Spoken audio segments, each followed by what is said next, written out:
Hello guys, welcome back again to my YouTube channel.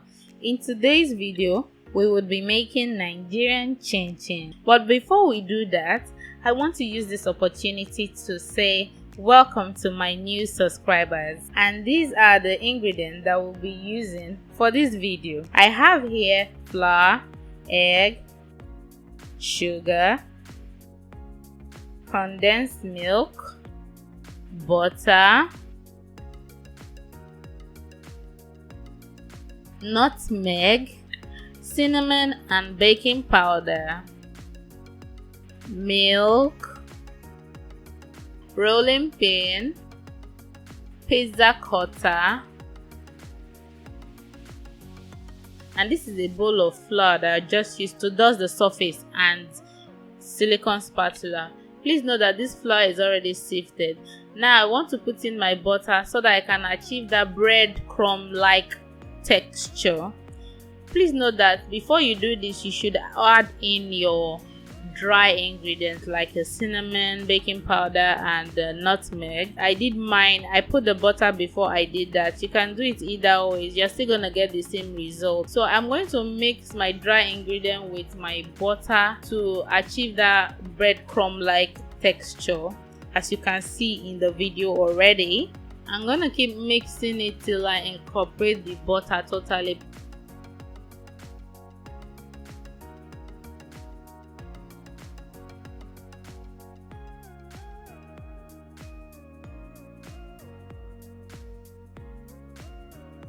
As you can see now, it looks like a breadcrumb like texture. This is what you're actually looking for. At this stage, I'm going to add in my sugar and mix thoroughly.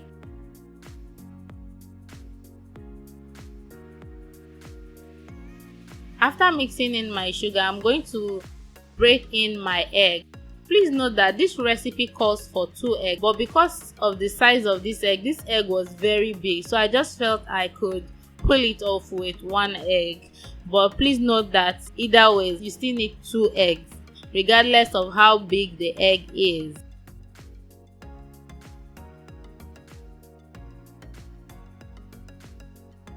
Then add in your milk. Please note that the recipe would be in the description box below. I'm going to give you a precise recipe that is foolproof. This is my condensed milk. I'm going to mix it in. At the first stage, when mixing this, it would seem like it's not working out. Please continue. Please remember, I had to add the second egg because no matter how big the egg is, the recipe says 2 eggs, so you have to use 2 eggs.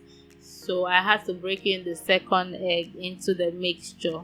Now I'm going to mix it thoroughly.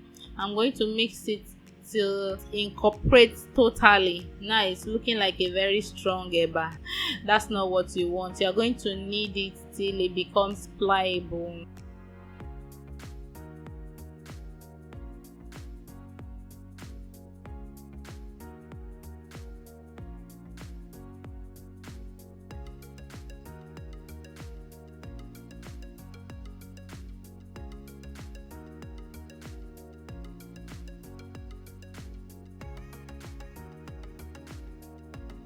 Yeah, you can see the texture now.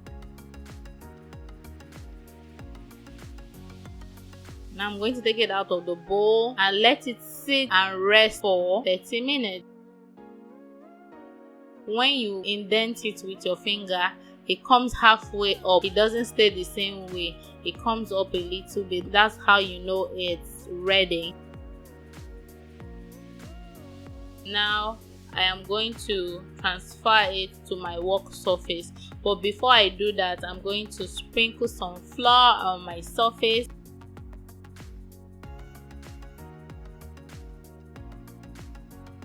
I'm going to knead my dough properly. The essence of kneading this dough is not because I want to incorporate more flour, but I want to make it pliable. I want the dough to be non-sticky, as in it shouldn't stick to your hands, and when you touch it, you should just touch flour. I'm just kneading a little bit of flour into it. Now I'm going to cut it into 4 parts. I'm not just going to roll this big dough all by myself. The essence of cutting it is to make it easier for me to roll and cut at the same time. But if you can cut it into 2 and just roll it, fine and good. And if your surface is that big and your rolling pin is that big, you can go ahead and roll it.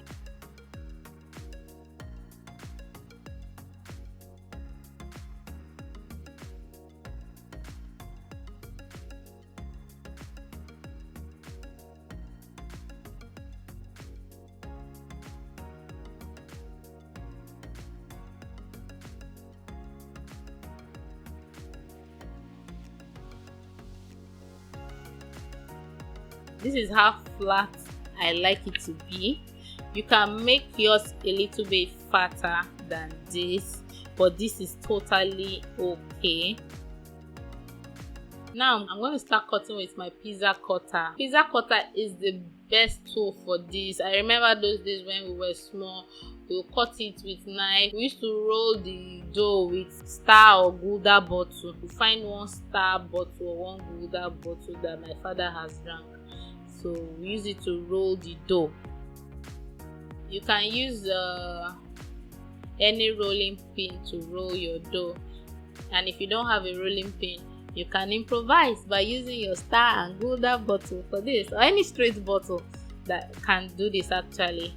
So you can just follow the way I am cutting this, and you sprinkle some flour on top. This is to enable it to separate and not stick together.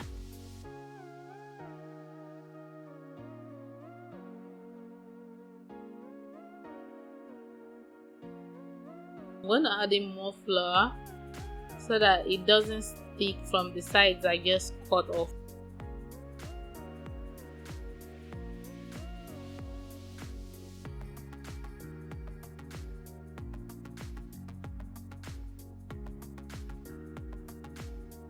So at this stage, this is totally ready to fry.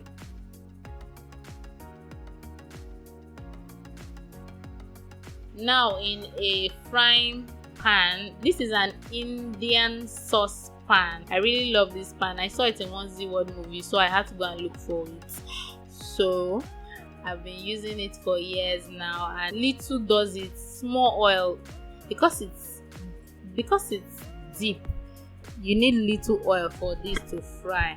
So after frying everything, this is the end result. It is beautiful and it tastes really nice. The sugar is not too much, as in my recipe does not have too much sugar. Sweetness is not from the sugar, it's from the ingredients itself. If you enjoyed this video, like, share and subscribe to this channel. I'll see you in my next video. Thank you for watching. Bye bye for now.